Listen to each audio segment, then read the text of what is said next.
Hey, Future Bestsellers. Welcome to the show today. I am super excited because I have Debbie Haupt with me today. Woohoo! She is, if you do not already know, and if you don't, you definitely should. She is a reviewer extraordinaire. She has worked for over a decade, right, for Library Journal. She's done reviews for Romantic Times, was really, just the fixture there for as long as that magazine existed. She writes reviews for Mystery Scene. She writes reviews for Indie Reader Reviews, for Macmillan Audio, for Harlequin, and of course for her own blog, which you probably have heard of, and that is Reading Frenzy. And if you haven't heard of it, you definitely should, and I will link to it in the description below. I feel like, okay, now we're out of time, my friend. Thank you so much for being here today. It's good to be here. I'm so glad. I love you. I just think you're a Oh, delightful thank human you. being. You're welcome. And I think you've been reviewing for how long? It's forever, basically. Right? Well, I started reading again because I was not a reader as an adult because I hated reading because I was always told what to read in school. So after school, I thought, But in 2000, I decided to stop smoking. And so I was looking for a better habit. And Get somebody, out. no, that's the truth. It's the God's honest truth. I was looking for a better habit. So a friend of mine suggested a book that she just read. And I said, okay. And it was The Da Vinci Code. Ooh, okay. That's And interesting. I couldn't put it down. And I often wonder what would have happened if the book I read I hadn't liked, but that's a different story. And that led me to a lot of online communities because back then online communities were really big. And right back then, Barnes and Noble had a huge online book community. I mean, this is pre-Amazon. Right. They were giants in the industry. And they hired me as a moderator for their general fiction forum. And that's where I got to know a lot of the publishers and authors and other people. I was on the board of directors for my library district for almost 10 years. So, yeah, I sort of created my own monster, didn't I? You did. You did. But it's a good monster. It is. It's a great monster. I love that, though. I love that you started reading to stop smoking. Yeah. That's like the greatest How I Became a Reviewer story ever, I think. What was your first professional reviewing gig? You were connected to the library? Was it Library Journal or was it? I think my first paid gig was with Romantic Times. I had been reviewing for other people, and it might have been a publisher friend who read a review and said, this is better than the ordinary just reviewer out there. And so that's when I started reviewing for RT.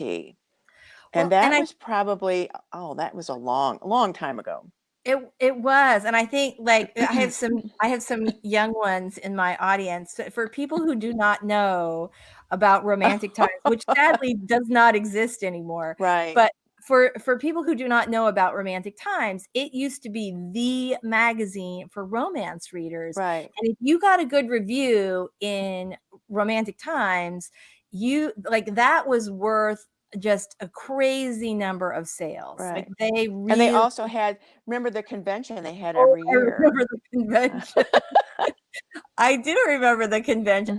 My very first novel got a good review in Romantic Times, and we were talking about how we first connected.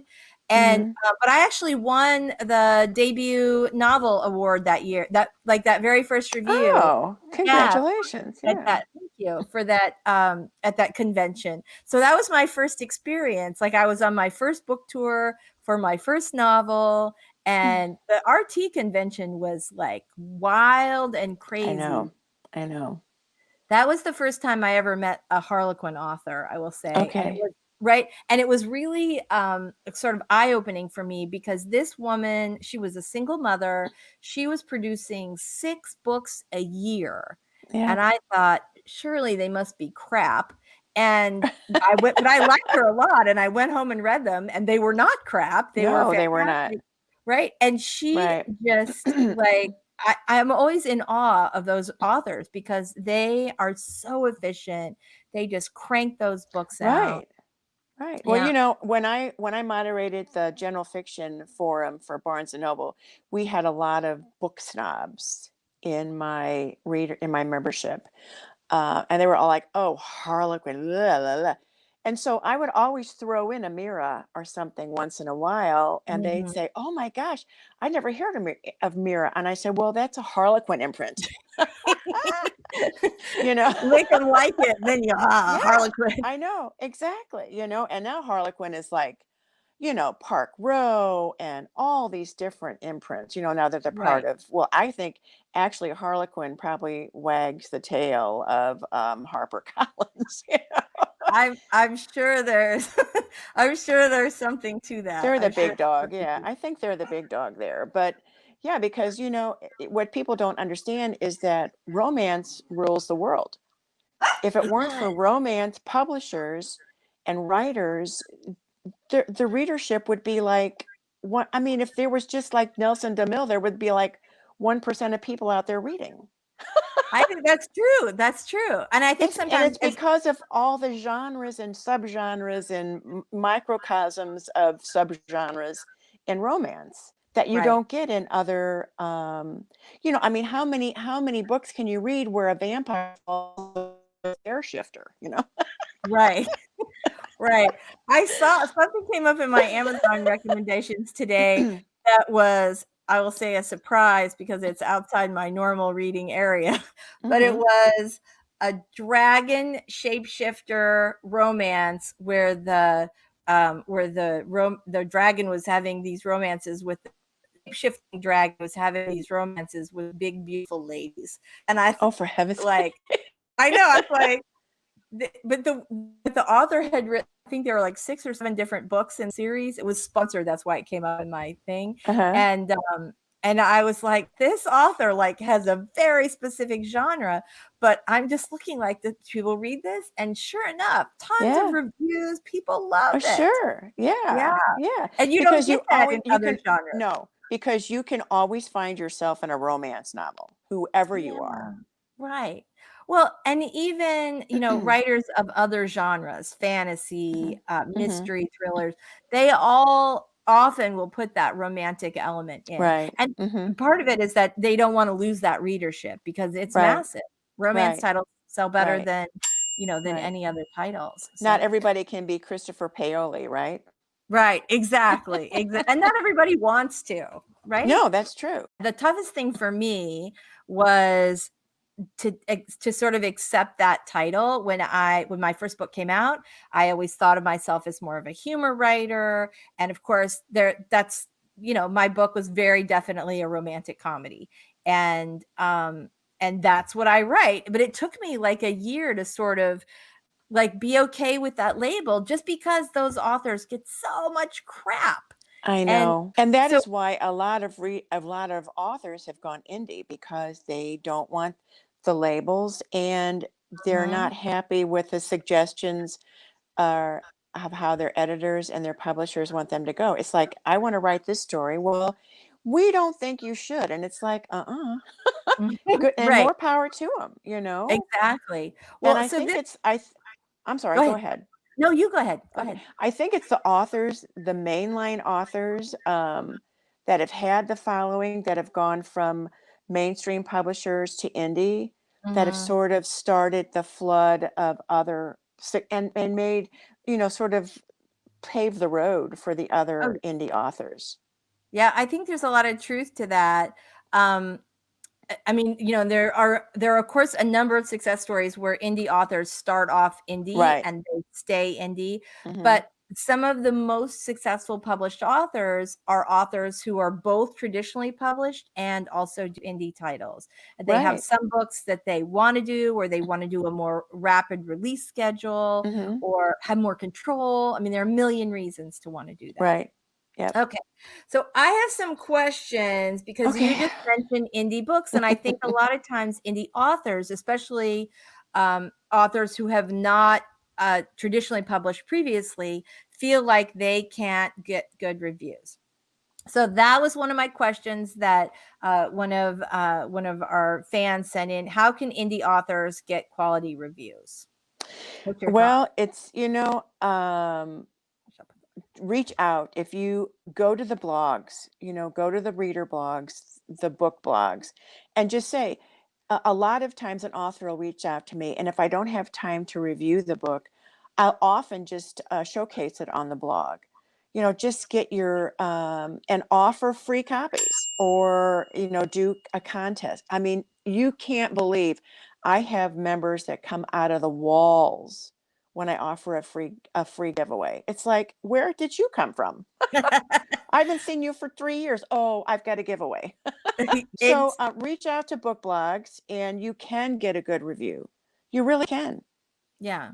Well, and I don't think, there's not this stigma anymore, or at least not to the No, extent that there was. no, Yeah, right. And I no, think that's what a lot of people. not when it first came up. Because, well, the thing that the first indie authors didn't realize is that you need an editor. Right. I mean, if I've read some of the first indie books, it was like, really? Is this a third grader writing this book, or did you just not spell check? Right. Right. So yeah, But but that's it. but now the quality level is a Oh yeah, lot better, right? There you it's it's people. it's up there with the mainstream publishers, I think. Yeah, I I agree. think some of them are even better, and the author has more control over everything. Right.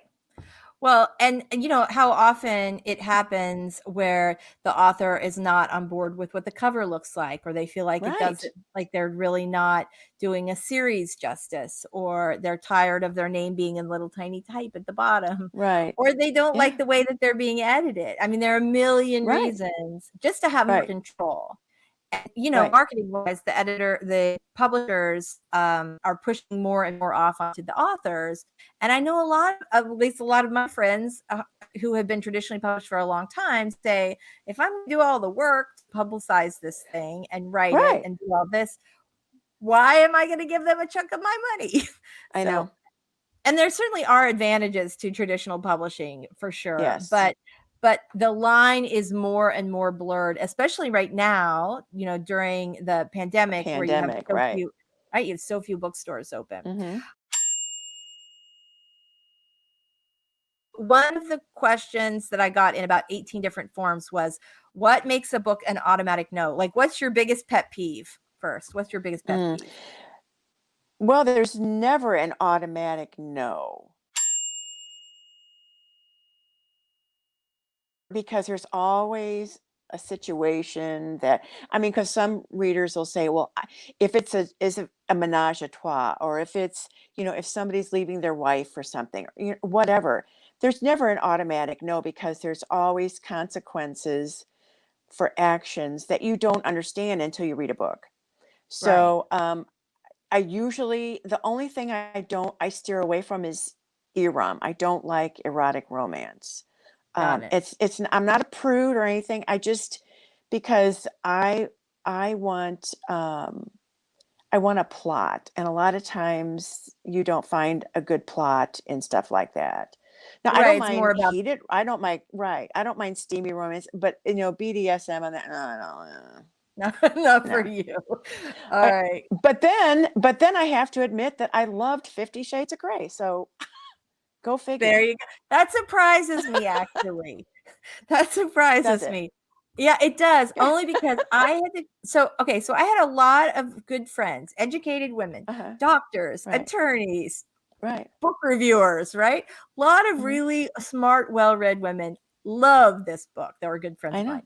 And I covered it for daytime because obviously it was like this cultural phenomenon. Right. Yes. And I could not get past the terrible writing. And Really? like, for me, yeah, but you know what? Like I said, it was one of those things, it's just a matter of taste. For me, I was like, "Oh," Right. but the but I had, like I said, I have so many well-read, well-educated friends who loved it, who ate it up, who recommend I mean, that book was recommended to me more that year than any other book, and I probably any know. book, right? I know, it was a I thing, know. and there's a reason. And Like, it I connected mean, with people. I refused to read it for years. And finally, my best friend said, Deb, she says, I really want to see this movie, but you can't see the movie if you haven't read the book. You really need Uh, to. I said, okay, fine. Oh, you know what? I did not read the books. I'm sorry. I listened to the books. okay, So okay. maybe that, because Maybe. I think an audiobook puts you in a different frame of mind than reading, and you will excuse more things on an audiobook than you would in a reading book because it's not visual. You're I often, because if you follow me on Instagram, I have an I do. Instagram that every day I do a post on our morning walk. And so Princess Pippa and I take a morning walk every morning. And I always do that. And that's where I listen. I listen. And right now I'm listening to a nonfiction about a World War II Filipino woman who fought for the resistance. You don't hear much about the Pacific part of Right, World War II, right. and that's one of my favorite genres. So yeah, from 50 Shades of Grey to World War II nonfiction. You really do read I everything, do. for sure. I really do read everything. I love that, though. I love that. I think that's really awesome. So, another question that we got was, how do you discover new authors? Usually I discover a new author by word of mouth from a friend, a blogger friend, or a reviewer friend. Or I don't usually, when Amazon recommends something, I don't listen to them. Because I don't like to be recommended by my reading, by what they think I read, because I read everything. Right, right. But if a blogger friend does that, then I will look at that. And a lot of times, an author will contact me through my email or my blog, and I'll think, I like that. Like one of my biggest indie writers, friend writers, found me like that. She just contacted me through my blog. That's Donna Augustine. I just love her books. So I love that you discovered that you discovered her that way, and I think a lot of indie authors and new authors are really afraid to approach, to approach bloggers and reviewers and review sites. So what do they need to be? What should they be sending you? What should they be? What should they say when they approach you for a review? So yeah, you have to have chutzpah when you are an indie author, but also when you reach out, be humble, because no reviewer or reader wants to be demanded, to read my book. But like I was telling indie reviewer when something was due, I said, give me a day because I have to kill this guy's baby, and it's not easy to kill a guy's baby, you know? No. Is that It's the not. worst part of your job? That is the worst part of my job. And you have to know that if you send me a book and I review it, if I'm not getting paid for it, I will not give you a bad review Really? because no, I don't believe because no one person reads the same book. Just because I hated it doesn't mean it's it's not readable. If I'm getting paid to review it, I'm very careful about how I kill your baby because it's your You baby. use a little anesthesia. I use a lot of anesthesia. I always say it's good and this is, I always point out the good parts. but when somebody pays me for my advice, I have to be honest. Of course. If it's just for my blog, I won't post a review if it's a bad review. A lot of That's people do, they always advertise their DNFs, and I've never had a DNF because I always read the books all the way through. But I just won't review it. I won't post a bad review on my blog. That is incredibly kind. It's like I mean, I think you're right. I think there are a lot of reviewers that do take some pleasure in the takedown. I think are, Oh my gosh. yeah. But Isn't that awful? I it, don't. I don't. I couldn't. I I couldn't do that. you're a lovely person. And the thing is, I think it's great that you're like, well, I'm not gonna lie in my review, but I'm also No, like, I I won't can't post it if lie. it's terrible. Yeah, no, but that's why people trust you and trust your reviews. And I think why you've had such like an amazing career in book reviewing, which is it's not a big pool of people. So, Right. Yeah, and you I've been a really, blogger for going on 11 years. that's amazing. So this is another question that I got in about 5 different forums, and that is, Okay. what trends are you seeing right now, and what trends are you predicting